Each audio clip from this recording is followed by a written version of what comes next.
Hello, Slicey Dicers. This is Bryan with another knife review for you. Today we have the Steel Will Modus F25. This is the Chinese-made version with FRN handles and D2 steel. They also make it in an Italian-made version with M390 and G10 handles, or even carbon fiber handles if you want them. This is a new model from Steel Will, a follow-up to their runaway smash hit, the Cutjack. I'll show you a couple of those here. I've got two. This is they kind of did the same thing with this, except with the exception of it came with two sizes. This only comes in the one size. But they had the Mini-Cutjack. This is the Chinese-made D2 steel version. Or they had the full-size Cutjack. This is the Italian-made M390 version. You could get these mixy-matchy. You could get the Mini from Italy or whatever. So they made 4 different versions of it, basically. Now, the Modus, they only make 2. Kind of 3, but for all intents and purposes, 2. And why is that? Because it's kind of between the blade sizes. The Mini-Cutjack was 3 inches, and the big one was 3.5. Where now this is 3.27. Very precise measurement there. And they only make it, you can get this made in China with FRN and D2, as this one is, or you can get it made in Italy with M390 or G10, or they also have a carbon fiber handled version. What are the price differences you're looking at? Well, the Italian-made ones with M390 are $150 for the G10 and $170 for the carbon fiber. This is $40. So huge difference in price. Same kind of price differences with the Cutjacks too. It's a huge difference in price between the Chinese-made Steel Wills and the Italian-made ones. So we'll get some more on that in a minute. I wanted really to review this knife just because the first Chinese-made Cutjack I had was this. Well, the only other one I've had was this Mini. And, you know, I loved the shape of it. I loved so many things about it. But I was very disappointed with... Well, we'll just get it out there. The deployment wasn't great. Everybody else raved about deployment. Mine wasn't that great. We'll get more into the details about it later. So I wanted to give it a second shot. And I thought, everybody said, well, maybe yours was a bad one. Whatever, you should give another shot. So I got another one. I got a different model and stuff, so I wasn't just going to go buy one of the same things. And I have a full-size Cutjack and M390, so there's no point in getting that. So when I saw this, I was like, oh, that would be a better one to stick in the review because it'll be new shape and stuff. As you can see aesthetically, it is a different blade shape for Steel Will. It is kind of a modified sheep's foot style blade. You have the FRN handles are also a different texture. They're not the kind of diamond plate grid pattern that this one is. They have these cool, like I don't know, I guess it looks kind of like a climbing wall at a park or something, you know. That's what it reminds me of, but it works well. It's good. The finish on the blade is very good. The satin is very well done. I like the overall look of it. I think it looks a little more interesting than the Cutjack. That's one complaint I have both of them. I thought they were kind of aesthetically uninspired designs. This one is a little more flashy, a little more cool looking. And speaking of flashy, the anodized aluminum insert in here is the bluest blue I've ever seen. I really like that blue. I'm a big fan of blue. But I do admit, I showed it to my wife. I'm like, look at this thing I got when I got it a few days ago. Look at this great knife I just got. Isn't that the bluest blue you've ever seen? And she was like, I think it's ugly. But I guess you can't please everybody all the time. Now, weird thing here, I'm going to say, is, so this is according to the box, which is also a very nice box, the F25-11. So the F25-11, which is this color. They have the F25-12, I believe, is the green one with the black inserts. And they have the F25-13, which is the blue with the orange inserts, which I would call New York Knicks colors because I'm from New York. Some people from New York may call it New York Mets colors. They're idiots. I hate the Mets. I love the Knicks. So New York Knicks colors. But this is the dash 11 with this color scheme. I I got it. I bought it from Knife Outlet, and I can't find it anywhere else, which is kind of a weird thing. When this came out, somebody else, Love Them Knives, posted a video of it. I'm like, I can't find one. I had to go to this website called Knife Outlet, which I'll put as the only place I could find one from, other than buying it for full-on retail for $70 on the website, because that, or $60. I'm sorry, that's what Steel Will's full MSRP is, but you don't pay that. You can find them lots of other places eventually. So I got it from knifeoutlet.com, which is I'll give a brief little thing about knifeoutlet.com. It was a weird purchase, kind of. First of all, I don't know what it is. I'm on a Mac and an iPhone, and I can only get their website to work about 25% of the time. It just wouldn't load. Finally got it to load. I bought it. I waited. I got the confirmation pretty quickly, and then took a few days to ship, and then I finally got it. And I mean, I got it. Everything went fine, but like their website doesn't load all the time, and they were the only place that had the Modus with the period with the Chinese made one. I see on the Steel Will website, as I was looking to look up some stats and stuff on this, that they're celebrating that the Cutjacks are back in stock. So I think they're just kind of out of stock. I don't think this is like an exclusive version or anything. I think they may just be out of this one right now, so maybe it's not on the site. But anyway, just explaining why, if you look around at more, I've seen more reviews of this, and they only talk about the green with the black and the New York Knicks colors. So, but I got it in black and blue. So don't necessarily count on the fact that this color is available. I can't promise that. Just want to get that out there. Little disclosure for you. But anywho, I really like the way it looks. I like the blue and the black. They are a bit hard to find right now. I think that's a temporary thing, because you can find the M390 Cutjacks pretty much everywhere. I just think these Chinese ones they're ordering in smaller. I think it's the Chinese versions were more of a hit than they expected, and they're just catching up. I'm sure they will. China has a lot of manufacturing capacity. I'm sure they'll catch up. But anywho, let's talk about the quality of it.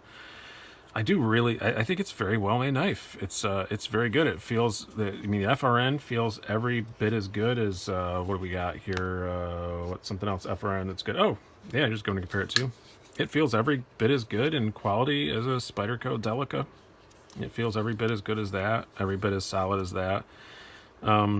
These are similar, and they have, embedded steel liners and stuff. It feels every bit as good as that.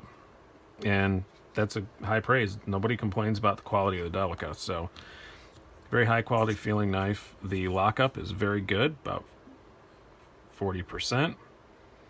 The only thing that makes it seem like a $40 knife is the blade centering on this one is a bit off. It doesn't touch anywhere, and it's fine. It doesn't affect the performance of the knife at all.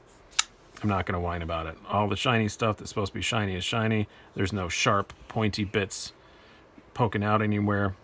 But the only quality issue I have is just that blade centering. Yeah, it looks like a $40 knife, but the rest of it doesn't. The rest of it's really, really good. Let's talk in the actual specs of this thing. Let's get right into it. We are looking at about 7.7 inches overall in length, 4.14 inch, 4.41 inch handle length. Make sure I got that right this time. As I said, the 3.27 inch blade. Overall thickness of the handle, looking at about 0.4 inches. Blade thickness 0.13. It is pretty much a full flat grind, D2 steel, as I said. So it's a pretty good slicer. It's not bad. You can see the grind goes up pretty high. I really like the sheep's foot blade. That does it for me. Some people don't like it as much, but it's not a full-on stainless. People go, oh, it's not a stainless steel. It takes more maintenance. D2 is pretty dang close to being stainless. So it's a good working blade. It really is. It holds an edge well. It takes an edge well. I really like D2, especially at this price range. Absolutely zero complaints there. Let's do a couple size comparisons here, because I just want to give you an idea what this thing is sized like. We already showed you the other Steel Wills, so we'll skip that. The Delica, I had it out here, but we didn't really set it down. I'm gonna scooch them down a bit there, Brian. There we go. So it's a little bigger than a Delica 4, but not dramatically so. Obviously a little longer blade. This is more like a 3-inch blade.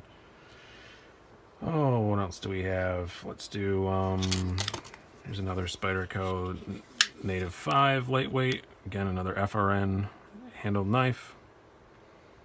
It's a little bit bigger than the Native 5, but again, not dramatically so. And a knife that I have not shown on here since my very first video.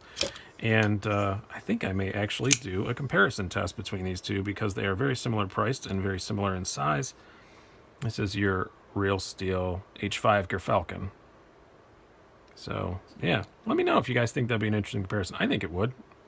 Steel Will versus Real Steel. I don't know, it sounds like a battle of wrestling gimmicks or something with their names, but yeah. Ergonomics, Steel Will is quickly already with the Cutjack it's not an old company, but the Cutjack has great ergonomics. So does this. It feels great in the hand. Again, but like I said before, no sharp edges at all. It feels really, really good in the hand. I don't feel anything. The pocket clip doesn't jab me in any way. The ramping on it is just right. It's enough to be very effective, but not so much that it really hurts my hand. The jimping is good. One thing it doesn't have that the Cutjack has, and I guess if it did, it would just be another Cutjack, is it doesn't have, compare it with the bigger one, it doesn't have that forward choil up there like they have, that everybody loves so much about the Cutjack. And one of the things I love the most about the Cutjack, it doesn't have that. But it does have very good jimping, so you can still get in there and do some, fine cutting tests with it. The sharpening choil is very good on it. I really like the ergonomics of it. I really do. It's a very comfortable knife. It's very thin in the pocket. It does carry well. It doesn't have a deep carry pocket clip, which I often whine about, but not that much is sticking out. The only thing about it is what is sticking out. A lot of it is practically neon blue. So you want to think about that. And the same if you get the blue one with the orange and the New York Knicks colors. Yeah, you're going to have a whole lot of blue and orange sticking out. If you want to get one of these and keep it subtle, I get the green with the black. But yeah, it carries well. This pocket clip is very good. The spring tension is just about right on it. It doesn't land on a soft spot, which I wish it did, or a flat spot. I don't know why only Spyderco seems to do that, but if there were just a little disc there, that was smooth, it would come out of the pocket a little easier. But it doesn't come out that bad. It's not bad at all. This isn't some super ultra grippy G10 that's going to tear up your pants or anything, but it could pull out better, but it's not bad. It's slim in the pocket, as I said. The only bad thing is it does have the flipper does stick out a little bit. It is going to poke into your stuff, but it isn't sharp. That was I think that was the one issue I had, I believe, with the M390 Cutjack. It was a bit sharp. This one isn't sharp, so it is jimped very well, but it's not craziness. It's fine. But you do want to think about that if you're very paranoid about stuff, getting tapped on in your pocket. Now the deployment, this is where we have to backtrack a little bit. So one of the things everybody talked about the Cutjack and the Mini-Cutjack was for running on phosphor bronze bushings, which both of these do. They don't run on bearings, they do run on bushings. That the deployment was outstanding and how great it was. And I was so excited, and I was really excited to get it. Oh, a knife this size that runs on, it's this cheap and runs on bushings that feel like bearings, it's going to be great. Well, when I got it, it wasn't. I was fairly unimpressed with the deployment on it. I mean, it was fine, but it deployed like a $40 knife, where everybody had told me, this deploys like a $100 knife. It didn't. I tore it apart, oiled it, sanded down the bushings, put it back together. Still wasn't that great. Broke it in for a while, got a little better. Tore it apart again. I did find a burr in the bushings. I cleaned that off, and now it's pretty good. It's still not what I would call outstanding. Now I would call it better than average, but not outstanding. Now, the Modus was out of the box was really good. It was everything that the people of the interwebs told me that the Cutjack would be. Deploys great. For phosphor bronze bushings, man, it's good. I've got some ball bearing flippers that don't flip quite this good. You're not going to mistake it for a high-end Wii or for a high-end Steel Will that runs on ceramic bearings, but it's very, very good. It's what I wanted it to be in the first place. And you know what I did to this? Almost nothing. All I did was put a couple drops of oil in there. So I put some nano oil in the, just didn't even take it apart, just, folded it up, put a couple drips in there, mostly because I knew I wasn't going to have a whole lot of time to play with this knife before I wanted to get the review up, because this is a fairly new knife and I wanted to get the review up fast. So it was more just to speed up the breaking in process. If I hadn't have done it, it just would have taken another couple more days and it probably would have felt just as good as it does now. I put literally like 2, maybe 3 drops of nano oil in there, and that's all I did. And it opens great. The action on this for bronze bushings is probably amongst the best I've ever felt. It's really, really, really good. So it finally made my dreams come true. So what do I chalk that up to? Well, it's there's only one thing to chalk it up to. It's just Chinese production tolerances. That's the only thing to chalk it up to. This one came with some shoddy bushings. And in fairness to Steel Will, I did not contact them and ask for new bushings or anything like that. I got them working well enough on there. I probably could have called their warranty department. They probably would have sent them to me or something, or had me send the knife back or whatever. I fixed it enough that it was fine. But it's just, you have to remember, these are $40 knives. And they're made in China. There are going to be a couple of issues here and there. It's not going to happen often, but it's going to happen. So that's just a thing to think about when you're debating, do I want to spend 40 or 150 bucks? That's one thing you're going to have to deal with. But this one is outstanding. And I think part of that's also the weight of the blade on this. It swings more. So maybe if I'd have started with the bigger Cutjack, I probably would have been more happy with it. I don't know. But I'm just going to chalk it up to manufacturing tolerances. I think that was the only real problem that I had. And I got all upset about it. But it's all right. Let's get to the let's cut something. What are we going to cut? Here, we're going to cut. I hope this is the last take of this, because these are my notes that I'm cutting up. But the edge from the factory, very good. As I said, D2 holds an edge very well. It's fine. Try one more. There we go. It's working great.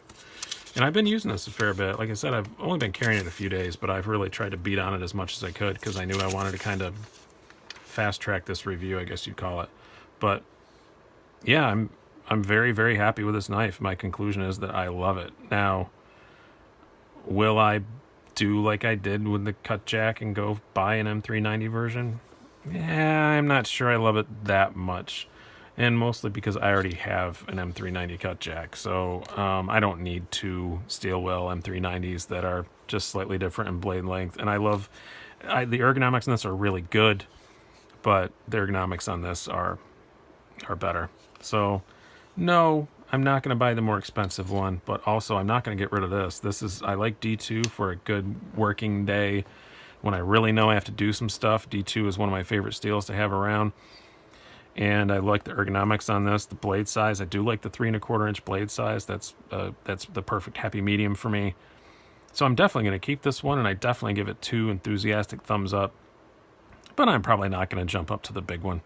The more expensive one, I guess it's the same size. Although that carbon fiber with the orange scales it looks cool. But if I find one on the used market someday for, $120 or something, which is never going to happen. But if I do, I might pop on one. But other than that, no, I'm not going to get the more expensive one. But Steel Will, man, they're going to be a force to be reckoned with. I really, truly think that. I've only reviewed, I've only ever touched 3 of them, but all of them were pretty dang good. And this is a very new company, and so far, nothing but home runs. This is like the Aaron Judge of knife companies right now. They're a rookie that's just knocking stuff out of the park. So another very good job, Steel Will. Thank you guys so much for watching. I've been Bryan. Have a good one.